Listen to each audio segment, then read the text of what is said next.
But 100 years later, the Negro still is not free. 100 years later, the life of the Negro is still sadly crippled by the manacles of segregation and the chains of discrimination. 100 years later, the Negro lives on a lonely island of poverty in the midst of a vast ocean of material prosperity. 100 years later,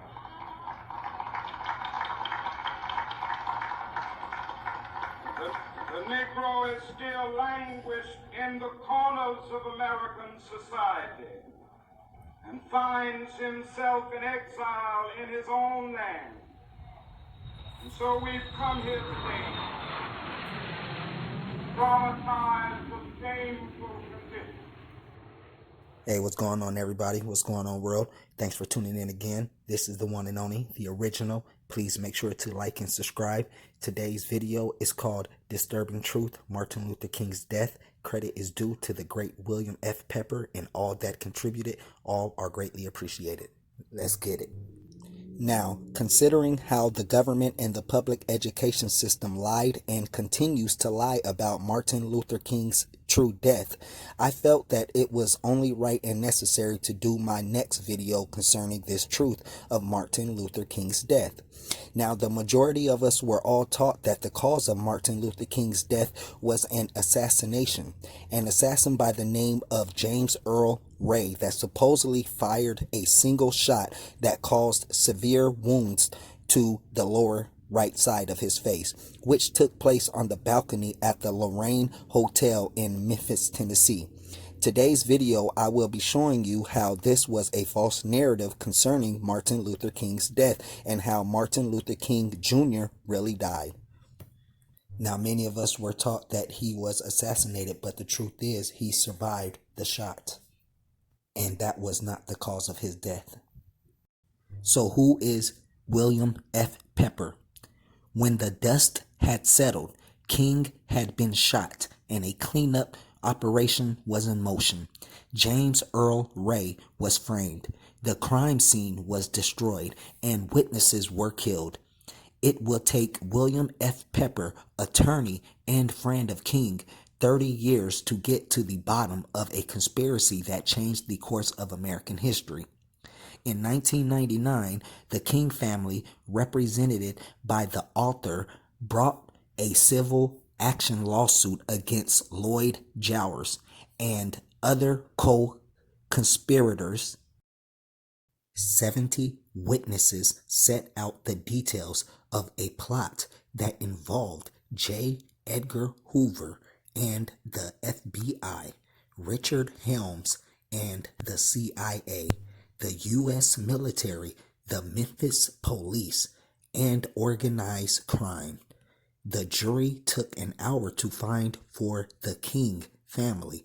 Now 50 years after MLK's execution, an act of state demonstrates the bloody depths to which the U.S. government will descend to repress a movement for change.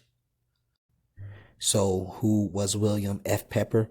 Not only was he an attorney for the King family, he was a good friend of the King family and spent 30 years of his life fighting for the family and fighting for the justice they deserve.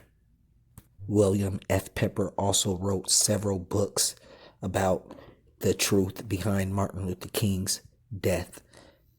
The Plot to Kill King, An Act of State, Who Really Killed Martin Luther King Jr., and Orders to Kill, The Truth Behind the Murder of Martin Luther King. Notice in the book, Who Really Killed Martin Luther King Jr., there were some really big names that were involved in this murder and the framing of James Earl Ray.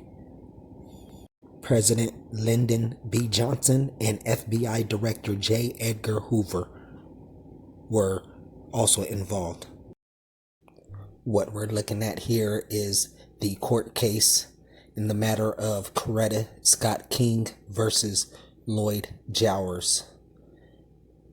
Now, this is a pretty big case. I could be talking for hours about it, but I don't have that much time, so I'm going to go ahead and get to the main point of the topic. So, on this part of the case, Mr. Pepper is doing an examination on Johnton Terrence Shelby, which is the son of the deceased witness Lola Mae Shelby, and her maiden name was Price. During this time of the case, when Johnton Terrence Shelby was being examined by Mr. Pepper, he was permanently blind. But during the time of Martin Luther King's assassination, he was not. He was a young boy around the age of 9. His mother, Lola Mae Shelby, her maiden name, Lola Mae Price, was the actual witness of Martin Luther King's death.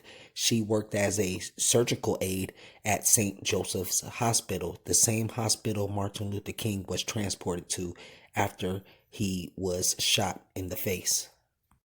The night Martin Luther King was shot, Lola Mae Price called home to speak with Terrence's older brother, and she said she won't be home.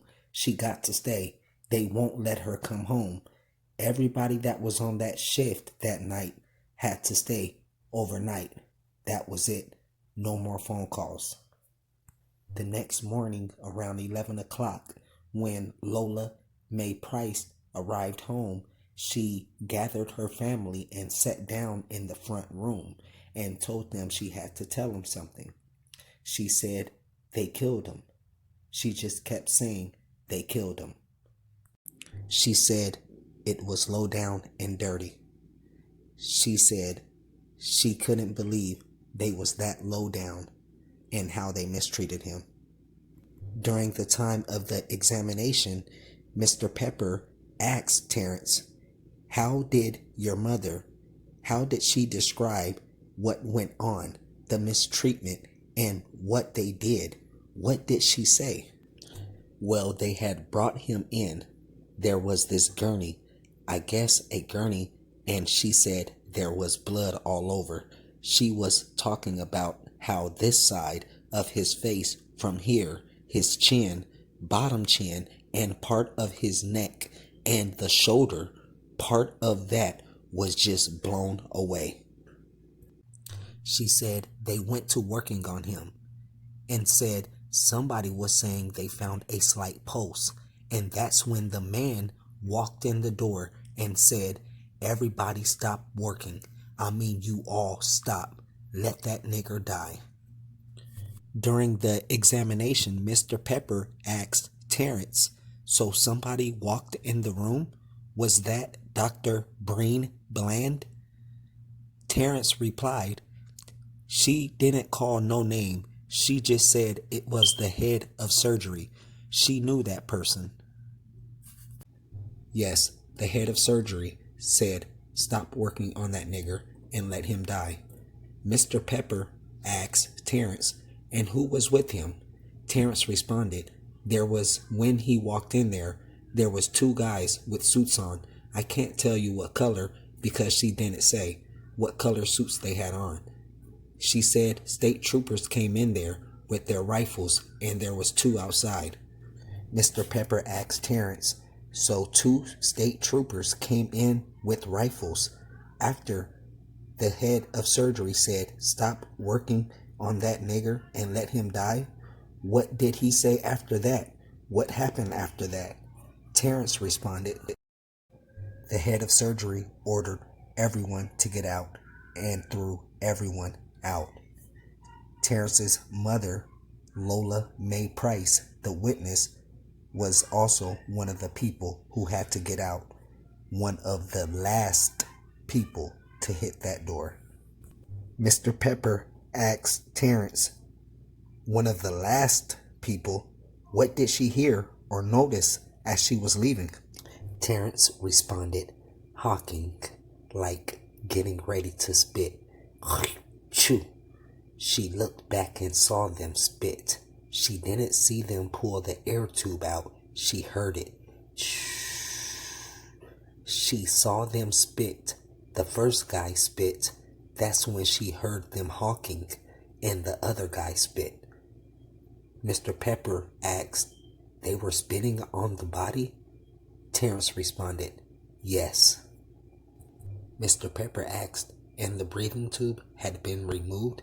Terrence responded, "Yes, because that's when she heard the sound of it being removed." Mr. Pepper asked, "What then did she see after that?" Terrence responded, "The pillow. The guy picked up the pillow and went over his head just like that." Mr. Pepper asked, "The head of surgery?" Terrence responded, "Just held. Put it over his head, over his face." Mr. Pepper asked, "To block his breathing?" Terrence responded, "Yes." Mr. Pepper asked, "Did she say how long the pillow was there, or was she just then?" Terrence responded, "She was walking on out the door." Mr. Pepper, "She was walking out the door when she saw this?" Terrence responded, "Yeah. Yes. The more I think about it now, I think she got away with it because they was killing a man. So everybody's attention was on what he was doing, including the people with the guns. They wasn't looking at her, so she slowed down as she was going out." Mr. Pepper asked, "She slowed down and sort of looked back, did she?" Terrence responded, Yes. Mr. Pepper, right. So the people, they were concentrating on killing the man. Terrence responded, Yes. Mr. Pepper, right. Okay, so she was outside. Did she say she saw many military people around in uniform outside? Terrence, she saw in the hall, she said, 2 guys outside the door, 2 military, I guess, National Guard. She saw a lot of police. There was a lot of them outside, but they didn't let them out. They told them they couldn't leave to go wherever they was going. Whatever room they sent them to, they had to stay. Mr. Pepper, in the hospital? Terrence, yes. Now these next couple of pages, we're going to briefly explain what's being talked about. On this part of the case, as you can see, the people that were at the hospital and everyone that worked at the hospital were all told not to say a word. Some of the people's jobs were even threatened if they were to speak of what they had witnessed or heard at the hospital. This part of the case, they're trying to figure out if anyone else knew about the death of Martin Luther King and if the witness had told anyone else about it. You're going to see an individual that goes by the name of Mr. Garrison. He also did an examination on Terrence, confirming everything Terrence had mentioned about Martin Luther King's death was true.